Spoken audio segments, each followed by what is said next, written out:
My name's Eli. I'm 17 now, but this story happened last year, when I was 16. I've never told anyone about it, until now. And yeah, before you ask, I'm in a relationship today.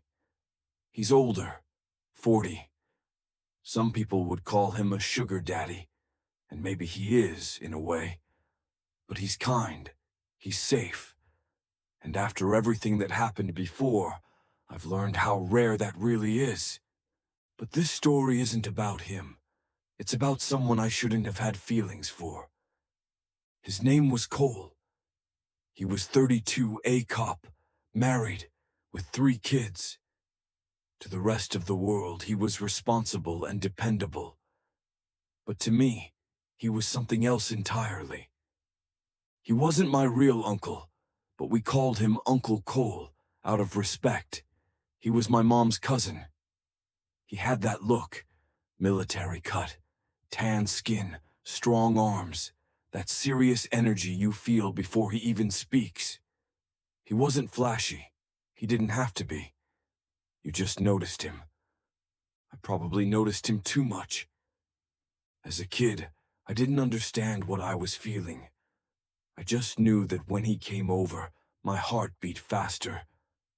My eyes followed him around the room. I liked the way he laughed. I liked how safe he made the house feel. As I got older, those feelings never really went away. I just got better at hiding them. Then one night, everything changed. It was storming. Cole came over to hang out with my dad like he usually did. They drank, laughed, and told old stories. When it got late, there weren't any spare beds, so my dad told him to sleep in my room. I didn't know how to react. I just nodded. When I walked into the room later, he was already there.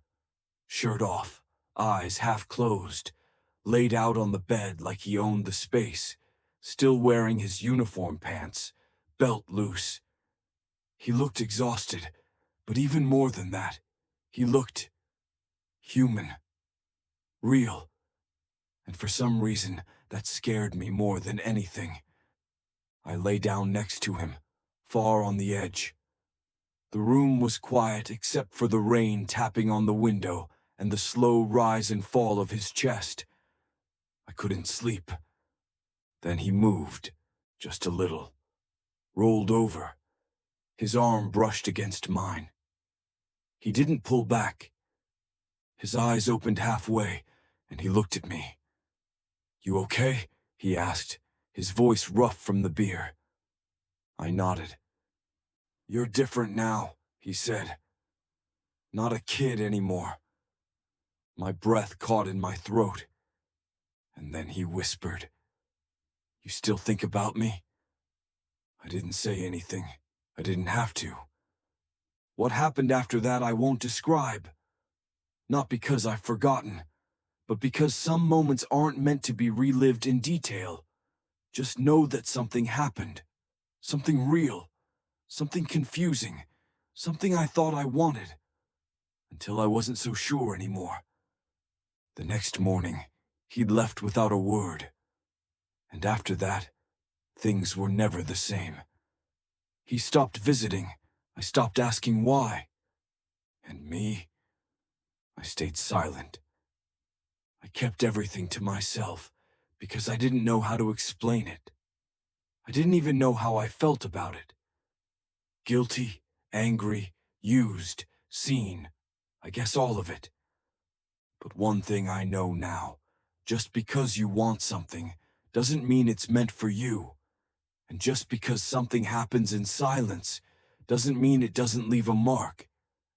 Now, I'm with someone who chooses me openly, who makes me feel seen in the light, not just in the dark. But I'll never forget that night. And I'll never forget the question that's haunted me since. Why didn't I tell anyone?